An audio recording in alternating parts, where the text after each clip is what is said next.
आपको याद होगा अरब सागर में हाल फिलहाल में अमेरिका ने 2 जहाजों को डुबोया था और उन जहाजों में हथियारों का जखीरा पकड़ा गया था। लेकिन अब इस मामले में भारत फंस गया है। भारत के 7 नागरिक फंस गए हैं क्योंकि ये 7 नागरिक यमन के खूंखार हुती विद्रोहियों के कब्जे में पहुंच गए हैं, जिसके बाद भारत ने लिया बड़ा एक्शन। जानेंगे यमन युद्ध में अब भारत की एंट्री कैसे हो रही है। ये बहुत बड़े बवाल का कारण बन सकता है। यूएई सऊदी अरब से दोस्ती क्या भारत के लिए समस्या खड़ी कर रही है? क्या है मामला और कैसे ये सब कुछ हो गया, जानेंगे विस्तार से। दरअसल पिछले महीने ही अरब सागर के इस इलाके में बहुत ज्यादा एक्टिव हो गया अमेरिका के लगातार युद्धपोत इस अरब सागर में तैनात हो गए, गश्ती लगाने लगे। गश्ती लगाते समय उन्हें एक ऐसा जहाज दिखा जिसमें कोई भी झंडा नहीं लगा हुआ था। जैसे ही कोई भी झंडा नहीं लगा हुआ था ये देखा तो फिर इन्हें शक हो गया। ये वहाँ पहुँचे। वहाँ पहुँचने के बाद जब उसे घेर लिया तो उन्होंने कहा हम तो मछुआरे हैं जी, हमें जाने दो। पर ये बात मानी नहीं अमेरिका की कोस्ट गार्ड ने और उन्होंने ये कहा कि हमें आपके जहाज की तलाशी चाहिए। और जैसे ही तलाशी लिया इनके होश उड़ गए क्योंकि हथियारों का जो जखीरा मिला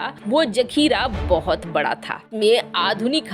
आधुनिक राइफल से लेकर बम गोले वगैरह सब कुछ थे। अब जो इसमें नागरिक थे वो नागरिक यमन के रहने वाले बताए गए। इन नागरिकों को गिरफ्तार कर लिया गया और इन जब्त किए गए हथियारों को भी अमेरिकी सेना ने रख लिया। फिर अमेरिकी सेना को ये ऑर्डर मिला कि आप इन जहाज को डुबो दो और अमेरिका ने उस जहाज को डुबो दिया। अभी 5-7 दिन ही बीते होंगे कि एक दूसरा जहाज आया और दूसरे जहाज में भी वही हाल था। इस बार 2 जहाज एक साथ आए थे और उसमें कोई झंडा नहीं लगा हुआ था। जैसे ही झंडा नहीं लगा हुआ था ये देखा तो अमेरिका को फिर शक हो गया और अमेरिका ने घेर लिया। इस बार भी हथियारों के जखीरा वाले जहाज को डुबो दिया अमेरिका ने। अब हुआ ये कि इतना बड़ा कंसाइनमेंट नहीं पहुंच रहा है यमन, और जो यमन के हुती विद्रोही हैं वो और भी ज्यादा बौखला रहे हैं। हुती विद्रोहियों के बौखलाने का असर ये हुआ कि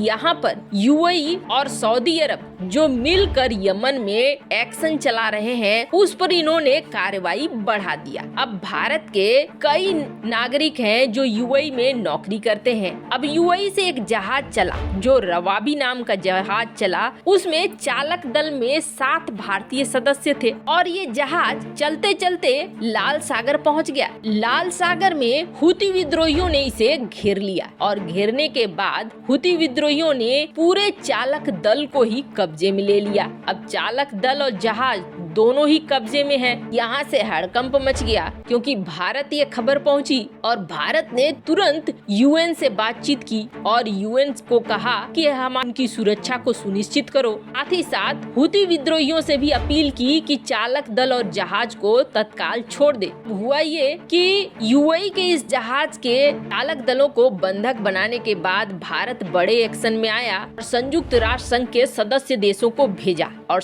जब ये गश्ती दल वहां पहुंचे तो हुती विद्रोहियों ने कहा कि हम आपको रवाबी जहाज को दूर से देखने का ही मौका देंगे, आप पास आकर नहीं देख सकते हैं। हाँ, वहां से आप चालक दल से बातचीत कर सकते हैं। हुती विद्रोहियों का कहना है कि इसमें हथियार भरे हुए थे इसलिए हमने इसको पकड़ा है। जबकि जब संयुक्त राष्ट्र संघ के गश्ती वाले दल गए, सदस्य गए, तो उन्हें पता चला कि इस जहाज में मेडिकल सामान लदा हुआ है और कुछ नहीं है। इसमें कुल 11 चालक दल थे जिसमें से 7 भारतीय ही हैं। अब ये सब कुछ ऐसे समय में हो रहा है जिस समय में यमन में सऊदी गठबंधन की ओर से सैन्य अभियान को बहुत तेज कर दिया गया है। जबकि संयुक्त राष्ट्र संघ में भारत ने ये कहा है कि यमन में पूरी तरीके से सीज फायर लागू हो ताकि चीजों को सामान्य किया जा सके और वहाँ हालात सामान्य हो सके। अब यमन में साल 2011 से गृह युद्ध चल रहा है। अब यमन में चल रहे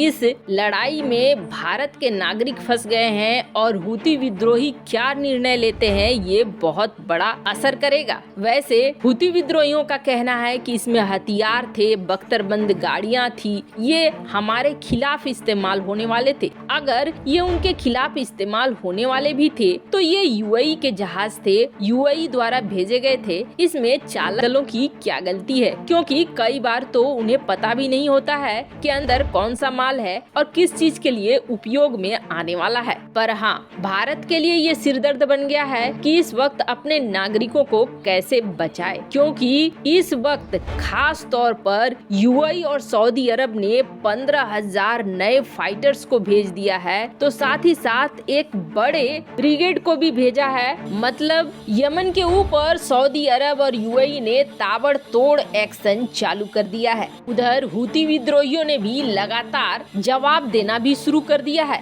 पर अब ये है कि यहाँ ईरान का एंगल भी निकल कर सामने आ गया है, क्योंकि हुती विद्रोही ईरान के समर्थित माने जाते हैं और सऊदी अरब ये आरोप लगाता रहा है कि हुती विद्रोहियों को ईरान ही है जो हथियार मुहैया कराता है और हुती विद्रोहियों को ट्रेनिंग भी देता है ईरान, जिसका असर इस इलाके में देखने को मिल रहा है। अब ऐसे में सऊदी अरब और ईरान के बीच जो कोल्ड वार चल रहे हैं उसका कारण यमन बहुत ज्यादा बताया जाता है। लेकिन भारत के पास एक मौका है। ऐसा मौका इसलिए है कि एक तरफ जहां संयुक्त राष्ट्र संघ से भारत इस मामले में दबाव बना रहा है हुती विद्रोहियों पर, तो वहीं दूसरी तरफ से ईरान से भी बातचीत जरूर कर रहा होगा। भले ये बैकडोर बातचीत होगी, क्योंकि ईरान कभी नहीं मानता है कि हुती विद्रोही उसके समर्थन में है या उन्होंने समर्थन किया है या हथियार भेजते हैं। ऐसे में ये बातचीत सीधे ईरान से तो कभी नहीं होगी, लेकिन बैकडोर से, पिछले दरवाजे से जरूर हो रही होगी। पर भारत ने अपने प्रयास को तेज कर दिया है हर हाल में अपने नाविकों को छुड़ाने के लिए।